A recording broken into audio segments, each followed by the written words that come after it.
Today we're diving into the story of a local legend from Cleveland, Ohio. A guy whose very unique brand of fame is about to hit the big screen in a way I promise you will not see coming. So, let me ask you something. When you think of a person who gets not one but two major projects made about their life, a documentary and a crazy AI-generated series, who pops into your head?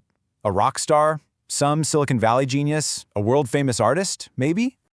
Yeah, no. The answer is a personal injury lawyer from Cleveland. I know, right? You're probably thinking the exact same thing I was. How on earth does that happen? Well, the answer is a pretty wild Hollywood story. And it's so interesting because we're not just talking about one film, we're talking about two completely different, almost opposite takes on one person's life. Okay, check this out. On one side, you've got the Misny movie. It's a straightforward documentary, following his actual life and work. But then, on the other side, you have The Adventures of Tim Misny, which is this totally surreal AI-generated series that's like a bizarre fictional version of his world. It's a fascinating and, honestly, a very 21st century way to become famous. So this brings us back to the biggest question of all, doesn't it? Why him? Out of everyone, what did this specific lawyer do to become this kind of pop culture figure who gets this much attention? To find the answer, we don't start in Hollywood or even in a courtroom. Nope. We start on the highways and the city streets of Northeast Ohio. His entire journey to fame kicked off with what our source material just perfectly calls the all-seeing eyes of his billboards. And we're talking about a lot of billboards. He didn't just put up a few ads, he totally dominated the landscape. And look, these weren't your typical stuffy lawyer ads. We're talking about him showing up in crazy costumes, his face photoshopped right onto Mount Rushmore. His brand started showing up everywhere, on t-shirts, on baby bibs, even on holiday merch. He literally made himself impossible to ignore. So what was the big idea behind all this?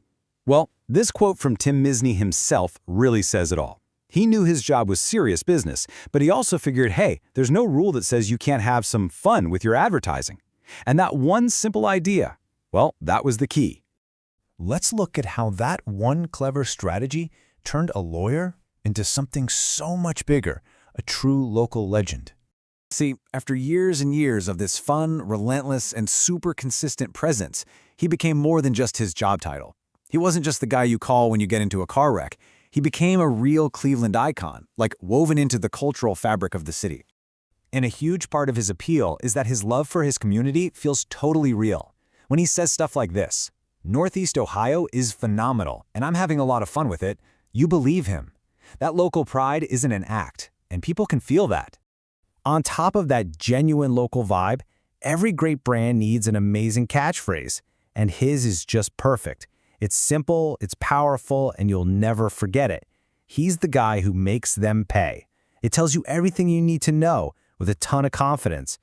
So, if we pull back from all the billboards and the movies for a second, what's the big takeaway here? Because there is a really powerful marketing lesson buried in his whole story. And here it is, plain and simple. In any field that's crowded with people all saying pretty much the same thing, the most powerful brand isn't always built on being the best. It's built on being the most different. Tim Misny isn't just a lawyer. He's a personality. That's his brand. In fact, you can basically boil his entire strategy down to 4 simple rules. First, be bold. Photoshop your face onto Mount Rushmore. Bold. Second, be fun, even if your business is serious.